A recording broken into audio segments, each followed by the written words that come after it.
हाल चाल? उम्मीद करते हैं कि आप खैरियत से होंगे और हमारी दुआ है कि आप हमेशा खुश रहें, हंसते और मुस्कुराते रहें और इसी तरह हमें अपना प्यार दिखाते रहें। बिल्कुल जी। मेरा नाम मुअज्जम अली। मैं हूं तारिक महमूद। मैं मोहम्मद यूसुफ। तो आज हम जिस वीडियो पे रिएक्ट करने जा रहे हैं, वीडियो का टाइटल है 5 बार पाकिस्तान ने मुसलमानों को धोखा दिया। मेजर साहब की वीडियो, मेजर गौरव आर्या की वीडियो देखते हैं और अपना रिव्यू ऑन कर देंगे। कौन ऑन करते हैं? 1 2 3 वीडियो स्टार्ट।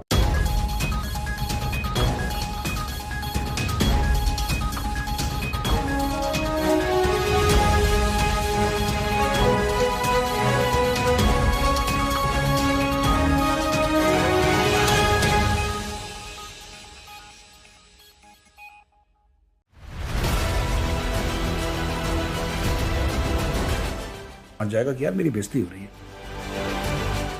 इन लोगों ने ऐसे ले लिया कि जैसे अमेरिका ने बहुत बड़ा इनको कोई गिफ्ट दे दिया हो, बहुत बड़ा कोई रुतबा, दुनिया में बहुत बुरा हो जाएगा और बहुत जुल्म हो जाएगा तो एक को भेजेगा अपने आशीर्वाद से। अल्लाह मस्जिद के अंदर घुस गए और ये करा वो, दुनिया भर का ड्रामा पैसे ऐंठने के लिए। बस पाकिस्तानियों का गेम यही है। बस कभी भारत से कोई कहता ना बात करनी, आप बात करो, फोन पे बात करो, आपको जो करनी करो, इनके साथ कुछ साइन मत करो। जय हिंद दोस्तों, मैं हूं मेजर गौरव आर्या और आप देख रहे हैं द चाणक्य डायलॉग्स। इस वीडियो को लाइक करिए और हमारे चैनल को सब्सक्राइब करना बिल्कुल मत भूलिएगा, बेल आइकन दबाइए। अच्छा दोस्तों, हाल ही में जो बाइडेन ने एक बयान दाग दिया जिसके बारे में डिस्कशन बहुत हुआ, हम लोगों ने भी डिस्कस करा। और बयान ये था साहब कि Pakistan is amongst the most dangerous countries in the world. यानी कि कुछ चंद ऐसे देश जो बहुत खतरनाक हैं उनमें से एक पाकिस्तान है और उनके जो न्यूक्लियर वेपन्स हैं वो कोहेसिव नहीं है। वो मतलब जिसको कहते हैं कि कोहेजन होता है, जो यानी कि जुड़ाव रहता है उसमें न्यूक्लियर वेपन्स में, वो नहीं है। उनका कहने का मतलब था कि कभी भी अलकायदा के हाथ में या इस्लामिक स्टेट के हाथ में, तालिबान के हाथ में जा सकते हैं, रेडिकल एलिमेंट्स के हाथ में जा सकते हैं। उसके बारे में हमने आपको पहले भी बताया। लेकिन पाकिस्तान का जो रिएक्शन था, जो आम पाकिस्तानी, यार वो अजीब लोग हैं, उनकी थिंकिंग बड़ी अजीब है। वो तो खुशियां मना रहे हैं कि हमें बहुत खतरनाक बोल दिया, हमें बहुत खतरनाक बोल दिया। जो बाइडेन ने जलील करा था, अब पता नहीं ये समझने में भी इतना दिमाग कैसे, मतलब इतना दिमाग तो नहीं लगता कि जब कोई आपको जलील कर रहा हो। यार ये तो बेसिक ह्यूमन अंडरस्टैंडिंग होती है। कोई भी इंसान समझ जाएगा, कोई भी मनुष्य समझ जाएगा कि यार मेरी बेइज्जती हो रही है। इन लोगों ने ऐसे ले लिया कि जैसे अमेरिका ने बहुत बड़ा इनको कोई गिफ्ट दे दिया हो, बहुत बड़ा कोई रुतबा दे दिया हो, एजाज दे दिया हो। तो बड़े पाकिस्तानी खुश, देखो हम कितने खतरनाक हैं, हमने दुनिया को बोला था हम सब बर्बाद कर सकते हैं, बनाना कुछ नहीं है ना, बर्बाद करने में सबसे आगे। तो बड़े खुश हैं पाकिस्तानी। खैर, मैं सोचने लगा कि यार ऐसा माइंडसेट क्यों है इन लोगों का, ऐसा दिमाग क्यों चलता है नेगेटिव। यानी कि अगर हम ये बोलें कि अगर कोई पाकिस्तानियों को ये बोल दे कि तुम खूनी हो, तुमने खून करा, तो बड़े देखो हमें इतनी हिम्मत है, हम खून भी कर सकते हैं। इस टाइप का माइंडसेट है। ऐसा क्यों है? तो मैं आपको ना कुछ चंद आपको किस्से आज सुनाऊंगा पाकिस्तान के इतिहास के, जो आपको दिखाएगा कि कितना दोगलापन है पाकिस्तान के इतिहास में, कितना ज्यादा दोगलापन है और किस तरीके से ये अपने खुद के इतिहास को मोड़ देते हैं। जो माइंडसेट है ना कि हम सबसे खतरनाक हैं और हमने बड़ा तीर मारा, बड़ा भाला मारा हमने, ये आता कहां से है? तो अगर आप ये जो एग्जाम्पल्स हैं, अगर आप, जो मैं उदाहरण आपको देने वाला हूं, अगर आप इनको ध्यान से सुनेंगे तो कल आपको बड़ा फायदा होगा। जब कोई भी पाकिस्तानी उल्टी सीधी बात करेगा, आप उसको फैक्ट्स के साथ आप उसको काउंटर कर सकते हैं। तो दोस्तों ऐसा है कि आपको पता है भारत में गोल्डन टेम्पल पे ऑपरेशन ब्लू स्टार हुआ था। बात 1984 की, हम सबको पता है। आप में से कई लोग उस जमाने में पैदा नहीं हुए थे। उस टाइम पे मैं उस वक्त स्कूल में था और मैंने अलग अलग स्कूल बदले, कई स्कूल्स में पढ़ा। उस वक्त मुझे याद है अच्छी तरीके से, मैं DPS RK पुरम में पढ़ता था। और जब 1984 के दंगे हुए थे, तब मैं और मेरी बड़ी बहन हमारी स्कूल की छुट्टी कर दी गई थी। जब इंदिरा जी की हत्या हो गई थी, उनका असैसिनेशन हो गया था, तो हमें बोला था कि बच्चों तुम जाओ। तो हम तो बड़े खुश हुए थे, छुट्टी हो गई। हमें पता नहीं था कि क्यों बोल रहे हैं टीचर, हुआ क्या है। और जब प्राइम मिनिस्टर को ऐसे मारा जाता है या प्राइम मिनिस्टर की हत्या होती है, तो इसका मतलब क्या होता है? हम तो बहुत छोटे थे, I think I was in class 8th और something like that at that point in time. तो हमें तो अकल ही नहीं थी इतनी। हमें तो बोला कि तुम लोग घर जाओ, और मैथ्स की क्लास चल रही थी। मैथ्स में वैसे ही हम बहुत बड़े फिलोसफर और गाइड थे। तो हमने बोला मैथ्स की क्लास के बीच में अगर कोई आके ये बोल दे कि तुम घर जाओ तो इससे बढ़िया और क्या चीज़ होगा। हम चले गए वहाँ से। मुझे अच्छी तरीके से याद है, हम लोग घर आ गए, मैं और मेरी बड़ी दीदी। उसके पहले ब्लू स्टार हुआ था, जिसको मैं एज अ फौजी अग्री नहीं करता ब्लू स्टार से। और भी तरीके थे इस मामले को सॉल्व करने के, BMPs चढ़ा देना, टैंक फायरिंग, ये सब, this was very very highly avoidable. It could have been done differently, smartly काम हो सकता था। उस समय नहीं करा, सरकार के मन में, इंदिरा जी के मन में कुछ होगा उस वक्त, आई एम नॉट श्योर।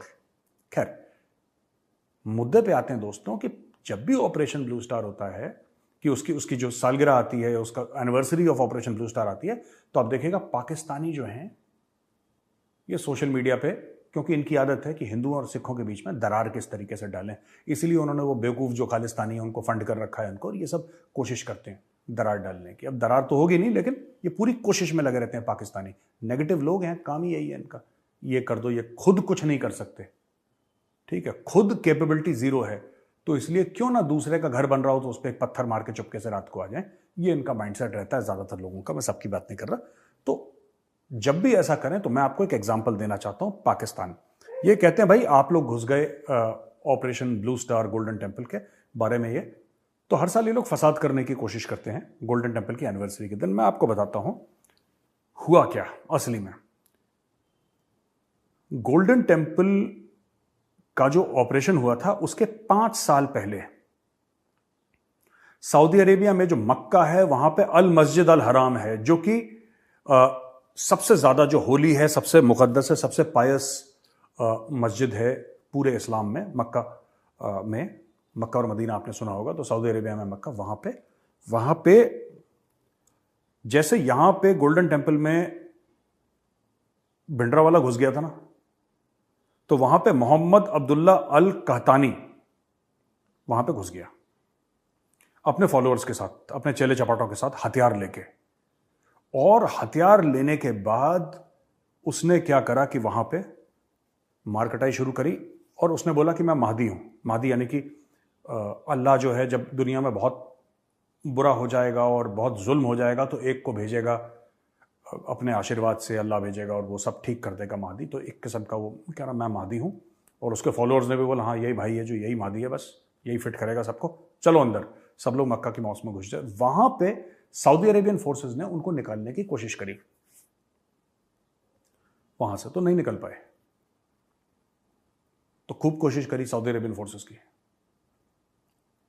अब क्या हुआ कि जब उन्होंने कोशिश करी सऊदी अरब के फोर्सेस ने अंदर घुसने की, क्योंकि इतनी ट्रेनिंग नहीं थी उस जमाने में इनकी, कैसे ट्रेन टेररिस्ट को निकालना, वो तो स्नाइपर लगा कर टप टप निपटा रहे थे सबको।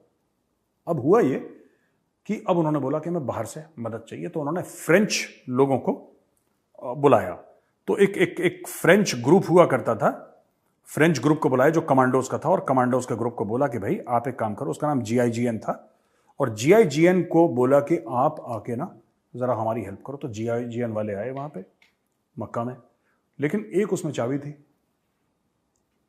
चाबी ये थी कि GIGN वाले जो भी फ्रेंच थे भाई वो तो थे ईसाई क्रिश्चियन थे, और बोला कि आप अंदर तो जा नहीं सकते क्योंकि मक्का के अंदर तो घुसना अलाउड नहीं है, सिर्फ मुसलमान घुस सकता है, और ये GIGN वाले तो घुस नहीं सकते क्योंकि वो ईसाई हैं। तो फिर उन्होंने चाबी निकाली कि GIGN वालों को बोला कि तुम टेम्पररी कन्वर्ट हो जाओ, कलमा वलमा पढ़ के तुम अंदर घुस जाओ। तो उनका तो फ्रेंच को तो ऐसा कोई रिलीजन के साथ लेना देना है नहीं, वैसे ही एथीस्ट लोग हैं ज़्यादातर फ्रांस में जो कल्चर है, सबकी बात नहीं कर रहा ज़्यादातर। तो उन्होंने कलमा वलमा पढ़ा, उन्होंने बोला मेरे को फर्क नहीं पड़ता, वो घुसे।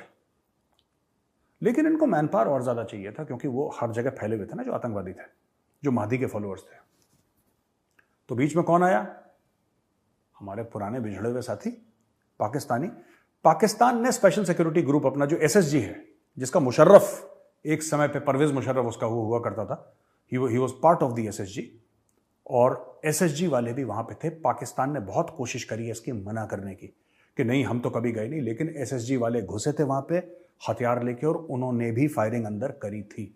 फ्रेंच तो गए थे, सऊदी अरब तो गए थे, लेकिन पाकिस्तानी आर्मी भी गई थी, पैसे लेकर गई थी सऊदी अरब से। अभी नया नया पैसा आया था सऊदी अरब के पास, सऊदी अरब से पैसा लेके, मोटा पैसा लेके इन्होंने मक्का के अंदर पाकिस्तानियों ने अपनी फौज को भेजा था। तो ये मैं आपको बताना चाहता हूं, जब भी ये आप देखिए, गोल्डन टेम्पल के ऑपरेशन से ब्लू स्टार से मैं एग्री नहीं करता, मुझे बुरा लगा, साफ सीधी बात है। लेकिन जहां पे पाकिस्तान की बात है तो हम सबको एक साथ मिलके ठोकना पड़ेगा। तो ये मैं पहला आपको बारूद दे रहा हूं, जब कभी ये बात करें ब्लू स्टार की तो आप समझ लीजिए आपको क्या जवाब देना है कि भाइयों तुम मक्का में घुसे थे, अपना तो मुंह बंदी रखो। तो ठीक है, अब हम आते हैं नंबर 2 पे। तो दोस्तों एक तो मैंने आपको मक्का के मस्जिद में जो अटैक करा था इन लोगों ने, उसके बारे में मैंने बताया। दूसरी चीज, जुलाई 2007 में पाकिस्तानी फौज इस्लामाबाद में एक मस्जिद था, लाल मस्जिद, वहां पे कुछ आतंकवादी घुस गए थे अलकायदा से सपोर्टेड, और वहां पे एक मौलाना था जो ऑपरेशन के बाद लेडीज सलवार कमीज पहन के बुरखा पहन के भागा था, फिर उस मौलाना को पकड़ लिया सलवार समेत, he was captured by the Pakistan army. वहां पे पाकिस्तानी फौज लाल मस्जिद के अंदर घुसी थी। यह आपको दूसरा मैं कारतूस दे रहा हूं फायर करने के लिए, जब भी ये ब्लू स्टार के बारे में बात करें, ठीक है। तो आपको ये दो चीजें, एक तो मक्का मस्जिद है, दूसरा ये खुद के लाल मस्जिद में घुसे थे 2007 को। उस जमाने में परवेज मुशर्रफ इनका राष्ट्रपति हुआ करता था और आर्मी चीफ हुआ करता था, ठीक है। लोग कहते हैं कि करीब 90 या 100 करीब सिविलियन मारे गए, और उधर जो डिप्लॉयड थे, कहा जाता है कि 6000 फौजी डिप्लॉयड थे और करीब 150 स्पेशल सर्विसेज ग्रुप, यही स्पेशल सर्विसेज ग्रुप जिन्होंने मक्का पे अटैक का साथ दिया था और जिसका परवेज मुशर्रफ एक जमाने में हुआ करता था, पाकिस्तान की स्पेशल फोर्सेज हैं, तो वो लोग भी इस ऑपरेशन में वो थे। और जामिया हफ्सा मदरसा लाल मस्जिद के बगल में है, ये वहां से इन्होंने ऑपरेशन शुरू करा। अब्दुल अजीज और अब्दुल रशीद दो भाई थे, अब्दुल अजीज और अब्दुल रशीद दोनों के दोनों घुस गए थे। इन्होंने बोला कि साहब पाकिस्तान के अंदर शरिया होना चाहिए, पाकिस्तान के कॉन्स्टिट्यूशन को फाड़ के फेंको। पाकिस्तानी आर्मी अपसेट हो गई, पता नहीं क्यों अपसेट हो गई। भाई तुम्हारे तो 4 डिक्टेटरों ने फाड़ दिए थे कॉन्स्टिट्यूशन, मतलब तुम लोग पाकिस्तान के संविधान को पैरों तले रोन दो तो ठीक है। वो बेचारा गरीब मौलवी कह रहा है कि हम भी रोन देंगे। भाई ऐसा है कि हमें भी मजे लेने दो, तो तुमने उसको मार डाला, या एक को मार डाला, एक को तुमने भगा दिया वहां से, तो गलत चीज है। पाकिस्तान में 4 मिलिट्री डिक्टेटर हुए, राइट। याह्या खान, उसके पहले आयूब खान था, तो आयूब, याह्या, जियाउल हक, परवेज मुशर्रफ, चारों ने तो पाकिस्तान का कॉन्स्टिट्यूशन फाड़ के फेंक दिया। उनको कुछ नहीं बोला इन्होंने। अभी भी बाहर बैठ के दुबई में परवेज मुशर्रफ मालपुए खा रहा है, कोई उसको छू नहीं सकता। और यहाँ पे बेचारे गरीब मौलवी ने बोल दिया कि नहीं हम भी फाड़ेंगे कॉन्स्टिट्यूशन, तुमने भी फाड़ा, हमारी भी बैटिंग दो हमें, हम भी बैटिंग करेंगे। इन लोगों को अपसेट हो गया, इन्होंने अटैक कर दिया, ठीक है ना। तो वहां पे काफी लोग मारे गए, और उसके बाद पाकिस्तान में जो एक लहर उठी टेररिज्म की, वो मतलब बहुत ज्यादा खतरनाक थी। तो दोस्तों आपने देखा, जब भी ऐसा होगा, जब भी ऑपरेशन ब्लू स्टार की बात करेंगे, ठीक है, जिससे मैं पर्सनली मैं बार बार कह रहा हूं, मैं तो अग्री नहीं करता ऑपरेशन ब्लू स्टार से, गलत हुआ जो भी हुआ, लेकिन पाकिस्तानियों को तो साथ मिलकर ठोकना है यार। तो जब भी वो करेंगे, तो ये आपको मैंने 2 कारतूस पकड़ा दिए फायर करने के लिए। अब आपको पता है क्या करना है।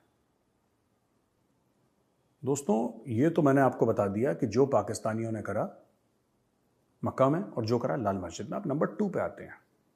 अक्सर आप देखेंगे पाकिस्तानी बड़े जोशो खरोश के साथ कहते हैं कि फिलिस्तीनी हमारे भाई हैं, और इजराइल जो हैं वो फिलिस्तीनियों के ऊपर जुल्म करते हैं, और अलग-सा मस्जिद के अंदर घुस गए और ये करा वो। दुनिया भर का ड्रामा पैसे ऐंठने के लिए। बस पाकिस्तानियों का गेम यही है, बस खजूर आ जाए किसी तरीके से, वी वांट खजूर, ठीक है। ये पाकिस्तानियों का गेम प्लान है। अब क्या हुआ कि अब मैं आपको बताता हूं दूसरा जो उन्होंने पाकिस्तानियों ने खुद का मुंह काला करा। ये जो फिलिस्तीनियों का बड़ा बुखार चढ़ा रहता है ना, आप पाकिस्तानियों को कभी बताइएगा कि ये बात है 1970 की, 16-17 सितंबर से लेकर 27 सितंबर तक। जियाउल हक जो बाद में प्रेसिडेंट बने पाकिस्तान के, आर्मी चीफ बने पाकिस्तान के, या खुद ही को बना लिया उन्होंने। पाकिस्तान में तो ऐसा आर्मी चीफ प्रेसिडेंट नहीं बनता, खुद ही को बना लेता है वो, तो भाई ने खुद को बना लिया। खैर, उससे करीब 8 साल पहले यही जियाउल हक पोस्टेड था जॉर्डन में। इसने किंग ऑफ जॉर्डन, जो जॉर्डन का राजा था, जो सुल्तान था, बादशाह था, उससे पैसे लिए, और क्योंकि सुल्तान की खटपट चल रही थी फिलिस्तीनियों के साथ जो वहां पे थे, कैंप्स में रह रहे थे, जियाउल हक ने पाकिस्तानी फौज जो वहां पे थी जॉर्डन में उस वक्त, उसको बोला अटैक। इन्होंने दोस्तों घेर के मारा है फिलिस्तीनियों को, घेर के मारा है फिलिस्तीनियों को, और इतना मारा, कोई लोग कहते हैं 10,000 मारे, कोई कहता है 25,000, मुझे नहीं पता कितने मारे, आई डोंट नो, मेरे पास करेक्ट फिगर नहीं है, क्योंकि मैं जितने भी अकाउंट्स पढ़ता हूं सब लोग अलग अलग फिगर देखते हैं। लेकिन जाहिर सी बात है, सब लोग ये मानते हैं कि 5-6 हजार से ज्यादा लोग मरे, और उसमें सबसे बड़ा हाथ पाकिस्तानी आर्मी का था at that time, led by Ziaul हक। जियाउल हक ने पूरा मामला टेक ओवर कर लिया और खुद पैसे लिए उसने, और अपने सोल्जर्स को ये बोला कि ये इस्लाम के लिए, ये इस्लाम के खिलाफ हैं, फलाना ढिमका, और फिलिस्तीनियों को मारना शुरू करा। और दोस्तों आप समझ लीजिए कि इतने फिलिस्तीनी मारे, कम से कम 20-30 जलियांवाला बाग एक साथ। आप समझ लीजिए कितना खौफनाक होगा। मैं कंपेयर नहीं कर रहा क्योंकि जलियांवाला बाग तो बड़े हमारे दिलों के करीब है, और भारत की चलें जी, वीडियो खत्म हो गई और मेजर साहब की बातें तो हिस्टोरिकल थी, और ये भाई टॉपिक बहुत ही खतरनाक है, किसी को हर्ट करने वाला टॉपिक है। अब बात करें जो ब्लू स्टार मिशन हुआ था, तो वो खालिस्तानी थे भाई साहब, ज़ाहिर है वो आज़ाद चाहते थे, खालिस्तान चाहते थे कि वो आज़ाद करें। तो उसको मिशन को ख़त्म करने के लिए अजीत डोभाल और इंदिरा गांधी की मिशन था ये, जिसको वो आतंकवादियों को उधर मारा गया। तो वो अटैक, तो वो आग लगा दी, वो हालात तो भाई काफ़ी गंभीर थे। लेकिन धर्म जो है ना भाई, यहाँ पे बात आ जाती है, वो जो सिख भड़के थे वो जी उस धर्म की वजह से भड़के थे। उसके बाद वो क्या था, जब वो मिशन हुआ था ना, आग लगा दी गोल्डन टेम्पल को, उधर जो है वो आतंकवादियों को भी मारा गया। बाकी जो वो खालिस्तानी थे, वो चाहते थे खालिस्तान को अलग करना, उनको मारा गया मिशन करके। और बाद में जब उन्होंने आग लगाई, वो मिशन किया, उसके बाद जी क्या है, जो कोई एक सिख था, गार्ड था उनका, इंदिरा गांधी का, उसने इंदिरा गांधी को शूट कर दिया। तो जिसकी वजह से ये बड़े बहुत ज्यादा दंगे हुए, काफी सिखों की जाने गई। तो ये भाई साहब जब इस तरह खलबली मच जाती है, दंगे तो भड़कते ही हैं। अब पूरे कंट्री में देखा जाए तो उस वक्त कांग्रेस पावर में थी, कांग्रेस के फॉलोअर बहुत ज्यादा थे, इंदिरा गांधी लीडर भी अच्छी थी, ऐसा नहीं कि वो एक मजबूत लीडर जिसे कहते हैं ना, वो थी वो। और बाकी कंट्री को सेव रखने के लिए जो मिशन उन्होंने किया, मेरे हिसाब से गलत नहीं था, लेकिन कुछ जो है वो डिसरिस्पेक्ट हुई थी वो गोल्डन टेम्पल की। लेकिन भाई साहब जरूरी आ जाता है, वहां पे आ जाता है कंट्री। फिर जो देखा जाए ना कि एक हिस्सा वो अगर खालिस्तान टूटे तो भाई साहब वो काफी नुकसान था। तो किसी ना किसी तरीके आतंकवाद को रोकने के लिए वो जिस तरह भी था गलत था, लेकिन वो मिशन जरूरी तो मुशर्रफ साहब ने क्या किया? वही किया, मुशर्रफ साहब ने वही किया। सर मुशर्रफ साहब ने 3 मरतबा, मुझे अच्छे से याद है, 3 मरतबा इमाम काबा को भेजा इनके पास। ये हजरत साहब मान ही नहीं रहे थे। हाँ वो मुझे 3 मरतबा, 1 मरतबा नहीं, 3 मरतबा इमाम काबा को भेजा कि अमन व अमान रखें, बैठ जाए, हमारे साथ मुआहदे कर लें। हाँ। लेकिन ये भाई साहब मानने को तैयार ही नहीं थे। तो फिर पाकिस्तान आर्मी ने ठोका उन्हें। दहशतगर्द थे भाई, खुद की मनमानी करना चाहते थे, और तो कानून की कोई वैल्यू नहीं। कानून तो भाई साहब कानून अब मुफ्ती जो उधर बादशाह बना हुआ था, उसको मुशर्रफ ने ठोका। पंजाब में वो तो गैस ही नहीं आने देता था। अब खत्म होगी उसकी बादशाह, ठोका उसको। पहले तो भाई वो वहां का खुदा बना। बाकी भाई साहब मेजर साहब बोल रहे थे कि पाकिस्तान जो है खालिस्तान को सपोर्ट करता है, तो सेम उसी तरह जिस तरह इंडिया जो है वो बलोचिस्तान को आजाद सपोर्ट करता है, सेम ये दोनों चीजें भाई साहब सेम टू सेम ही है। आप ये इसमें मेजर साहब बहुत खरी खरी सुना रहे थे, घटिया काम है, जलील लोगों का काम है। तो आप खुद भी तो मेजर साहब यही करते हैं, और खुद अपनी जबान से फ्रीडम फाइटर बोलते हैं। इनकी वीडियो है भाई, मुझे पता है फ्रीडम फाइटर बोलते हैं। हमें तोड़ने की आप बात करते हैं तब तकलीफ नहीं होती, अब तकलीफ हो रही है। फंडिंग आप भी करते हो, हम भी करते हैं। फंडिंग तो होती है, फंडिंग होती है भाई। अब कुछ तो ऐसे बलोची वो भाई क्यों चाहते हैं कि हमें पाकिस्तान ना, तो वो डेवलप है उनके पास, क्या है उनके इतने हथियार, इतने पैसे कहाँ से आ जाते हैं। हालांकि सिख बरादरी जो है वो भाई बहुत स्ट्रॉन्ग है। कनाडा तो सारा उनका है। सही बात, कनाडा में वहां बैठकर वो ये मूवमेंट चला रहे हैं, पूरी दुनिया में छाए हुए हैं। बलोची का लेकिन भाई साहब ये जो है ना किसी कंट्री के टुकड़े करना, ये भाई इसको बिल्कुल सपोर्ट नहीं करता। ये ना मेजर साहब ने आज वो अमेरिका वाली बात कर दी। अपने लिए जो है ना सब अच्छा, दूसरों के लिए कुछ भी नहीं अच्छा। तो पाकिस्तान भी अगर खालिस्तान का सपोर्ट करता तो भाई अच्छा काम नहीं। हाँ गलत बात है, किसी भी इंडिया भी करता है तो वो भी गलत बात है। खुद भी नहीं साजिश है तो दोनों तरफ से। ये बंदा कोई यार ये खुद करते हैं, फ्रीडम फाइटर नहीं बोलते हैं। दूसरों को, दूसरा मुल्क इंडिया तो गया साइड में, हाँ, खुद से करते हैं फ्रीडम फाइटर बोलते हैं। तो ये मुल्क को तोड़ने वाली बात नहीं करते हैं, करते भड़काते नहीं है, भड़काते सारा कुछ होता है कि कोई बंदे को यकीन है तो भाई सुबह कमेंट में पढ़ लेना, आजाद बलोचिस्तान को कमेंट में आ रहा है। तो ये भाई दोनों ना तो खालिस्तान बनने वाला है और ना ही आपकी ख्वाहिश के मुताबिक बलोचिस्तान भी अलग नहीं होगा। जिस तरह बहुत सारे लोगों की ख्वाहिश है कि बलोचिस्तान टूट जाएगा, पाकिस्तान सुकड़ जाएगा, ये नहीं होने वाला। ये कहीं या कहीं जाए, ये बहुत पहले मुमकिन था खालिस्तान बन जाता, लेकिन जैसे उन्होंने 3 स्टेटों में उसको बांट दिया ना, उसकी पावर ही खत्म हो गई, खत्म हो गई। तब बन सकता था। हाँ। लेकिन उस वक्त यार खालिस्तान वाली कोई उसने ना, यार खालिस्तान वाली मूवमेंट तो ये तो आजादी से पहले की चल रही है बिल्कुल, आजादी से अंग्रेजों के वक्त, अंग्रेजों के वक्त। और सिख भाइयों ने बहुत ज्यादा कुर्बानियां दी हैं, ऐसे आजादी नहीं मिली है, शाना बशाना चले हैं वो। बाकी भाई साहब ये दंगे बहुत ही खतरनाक होते हैं और ना हम खालिस्तान को सपोर्ट करते हैं, ना ही बलोचिस्तान को अलग होने देंगे। और बाकी भाई साहब ये कि जो पाकिस्तान मेजर साहब की ये बात से हम डिसएग्री नहीं करेंगे कि जो मस्जिद पे भी हुआ, अगर पाकिस्तानी बोलते हैं खालिस्तान पे वो गोल्डन टेम्पल पे हमला हुआ था, ऐसा हमला तो मुल्क की सालमियत पहले है, बात है बिल्कुल। बाकी पहले मुल्क, बाद में तमाम चीजें। तो जो भी उस वक्त के जो हुक्मरान थे उन्होंने फैसला लिया, वो सारे हालात को देख के मद्देनजर रख के लिया। और जो सिख भाई जो नाराज हुए थे वो भाई साहब, अब ये उस वक्त इंदिरा गांधी ने भी तो लोग भेजे होंगे मुआहदे करने के लिए। इंदिरा गांधी बहुत समझदार है, वो बंदे भेजे होंगे, वो नहीं मानते, नहीं माने, फिर आखिरकार मिशन करना पड़ा। बिल्कुल।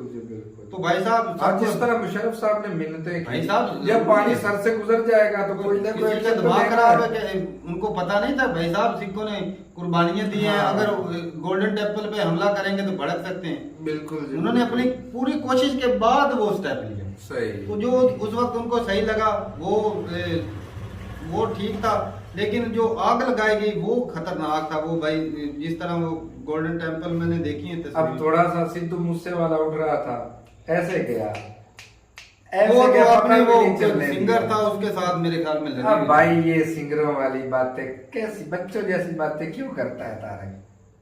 हर बंदे को पता क्या हुआ, क्या हुआ। हाँ तो ठीक है भाई साहब, अब जो पाकिस्तान है वो फलस्तीन में जो ज़ियाउल हक वो बिल्कुल गलत किया, पैसे के लिए जो है ना वो अपनों की जान, वो मुसलमानों की, किसी की भी भाई पैसे के लिए जान, क्योंकि आज उन्हीं फलस्तीनियों के लिए हम इसराइल को नहीं तस्लीम कर रहे। तो यार ये मैं कहता हूँ ये बातें करते हैं, काम शाम कुछ नहीं करते। या तो बंदा कोई अमल करता है ना, ये अमला दे होने ने खेड़े। लेकिन मुशर्रफ साहब का दौर जो है ना भाई, उसका तो हमें जाती पता है क्यों हम उसमें से गुजरे हैं, तो उनका सुनहरा दौर गुजरा है भाई मुल्क की। बाकी कारगिल की थी मुशर्रफ के दौर में हुई थी वो कुछ लोग तो कहते हैं कि मुशर्रफ साहब ने खुद ही स्टार्ट की थी, कुछ कहते हैं नवाज शरीफ ने शुरू करवाई थी। अब मेन जो हकीकत है वो क्या है आप लोग भी ज्यादा अच्छे से जानते हैं आपने, क्योंकि हमसे ज्यादा स्टडी किया हुआ है। बाकी भाई धर्म की जो होती है ना जगह, उसके ऊपर इस तरह जो काबिल होकर बैठ जाते हैं, जिस तरह मक्का की बात की, वो जी है जी एक भविष्यवाणी आप समझ ले, हदीस है कि एक जी आएगा, वो क्या नाम था, इमाम मेहदी। वो जी इमाम मेहदी आएंगे और वो जो है उस वक्त जो है इस्लाम जो है वो फैलेगा। ऐसे ही है ना, ऐसे भविष्यवाणी पावरफुल हो जाएगा। तो वो जी आएंगे तो वो तबलीग करेंगे इस्लाम की जी। तो कुछ लोग जो हैं वो कुछ जब ऐसे होते हैं ना कि बात का ज्यादा टच हो जाते हैं, खुदा के साथ टच हो जाए इबादत करने में, तो वो खुद को अलग ही लेवल पर लेकर चले जाते हैं, उनका माइंड हो जाता है। तो वो उन्होंने खुद को समझ लिया, तो भाई ये क्या तरीका था, बंदूकें लेके वो मस्जिद दाखिल कर लिया।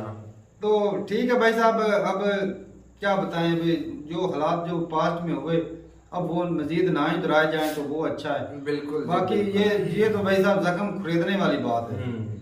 बाकी भाई अगली वीडियो जो है अगला नहीं, मेजर साहब तो ट्रिक समझा रहे थे ना बच्चों को हाँ। कि पाकिस्तानियों को टारगेट कैसे करना ये तो है। फिर अब अपनी गलती छुपाने के लिए दूसरों की गलती गिनाना शुरू कर दो, ये बात हाँ। होती है।